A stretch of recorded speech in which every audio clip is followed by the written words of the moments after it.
राहत साहब, what do you think? Nawaz Sharif game का हिस्सा तो पहले भी थे, उनके बगैर तो गेम अधूरी है, लेकिन वो खामोश थे, मतलब एक थर्ड एम्पायर की तरह बाहर बैठे हुए थे। अब जब वापस वो आ रहे हैं, और क्या पार्टी पर दोबारा अपने क्या कदम जमा रहे हैं? एक दफा का जिक्र है, मियां साहब लंदन में होते थे।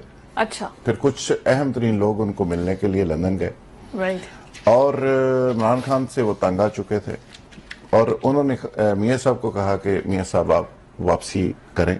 अच्छा। मियां साहब ने गारंटी मांगी और कहा कि इसकी गारंटी क्या है कि वापसी की सूरत में मेरे केस खत्म हो जाएंगे, हमें इक़्तिदार मिल जाएगा। तो उनको जवाब ये दिया गया कि एयरपोर्ट के ऊपर आपके सारे केस खत्म होंगे।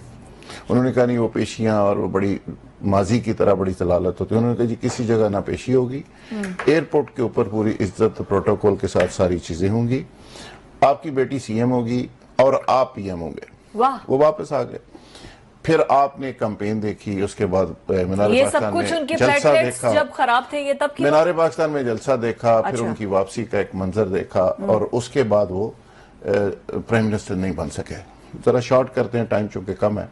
जब प्राइम मिनिस्टर नहीं बने तो उसके बाद वो एक शौक में चले गए, और वो सच्ची बात है, उस पर बहुत ज्यादा गुस्से में थे और थोड़े नाराज हो गए। भाई उनके प्राइम मिनिस्टर बन गए, बेटी सीएम बन गई, और अब एक बार फिर उनके साथियों ने उनको जोर दिया और उनको कहा कि आप अपनी एक्टिविटी स्टार्ट करें, साथियों से मिलना शुरू करें। गुस्सा नाराजगी अपनी जगह, ठीक है, एक स्क्रिप्ट किसी और का था, एक स्क्रिप्ट हमारा था, उसमें थोड़ी सी तब्दीली हो गई है, लेकिन इक़्तिदार तो साढ़े अपने घर चाहिए ना। ठीक है, एडा केड़ा मसला है। हाँ। तो आप थोड़ा सा स्टेबल हो और चीजें बेहतरी की तरफ चल पड़ी हैं। फिर उन्होंने गारंटी मांगी। गारंटी अगली क्या थी? उनको कहा गया कि इमरान खान साहब वापस नहीं आएंगे, इक़्तिदार वो भूल जाए, 5 साल आपके पूरे होंगे, आप किंग मेकर के तौर पे अपना रोल प्ले करेंगे, बेटी सीएम होगी, और बाज़ बेटी को प्रमोट करके पीएम बना दिया जाएगा। और ये सारी चीजों की मुकम्मल दोबारा गारंटी के बाद अब वो एक्टिव हुए।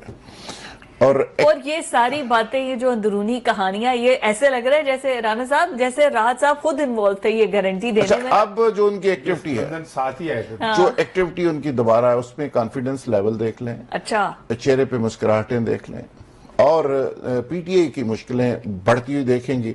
और 2-4 दिन पहले एक इजलास हुआ, मैं नाम नहीं लूंगा, एक इंतहाई नून लीग की अहम शख्सियत, इंतहाई अहम शख्सियत, एक प्रेजेंटेशन बनाई गई, और वो प्रेजेंटेशन मीडिया सेल की तरफ से दिखाई गई, जिसमें मियां साहब, दोनों बड़े मियां साहब बहुत नुमाया थे, और कोई उसमें से गायब था लीडर, और वो लीडर उठ के नाराज होकर चला गया, और फिर वो ग्रुपों से भी निकल गया, लेफ्ट कर गया।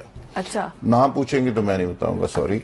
आधी खबर तो ये देखो, हाफ अच्छा, इज मोर डेंजरस, आधी खबर तो कोई खबर उसके बाद फिर मनाया गया, और फिर सारा देखिए घरों के बड़े घरों च मसले हो जाते, तो छोटे मोटे मसले हो जाते हैं। मियां साहब थोड़े से नाराज थे, थोड़े से अपसेट थे। अब मियां साहब कॉन्फिडेंस में आ गए, दोबारा से वो बैक टू पवेलियन हो गए, अब छक्के चौके मारेंगे, और पीटीए के लिए आने वाले दिनों में कोई अच्छी खबरें नहीं है। मौजूदा सेटअप पर वेल करेगा, और ये आगे बढ़ेगा, और पाकिस्तान की मौजूदा सेटअप ही प्रिवेल करेगा, पाकिस्तान की इकोनॉमी बेहतर होगी।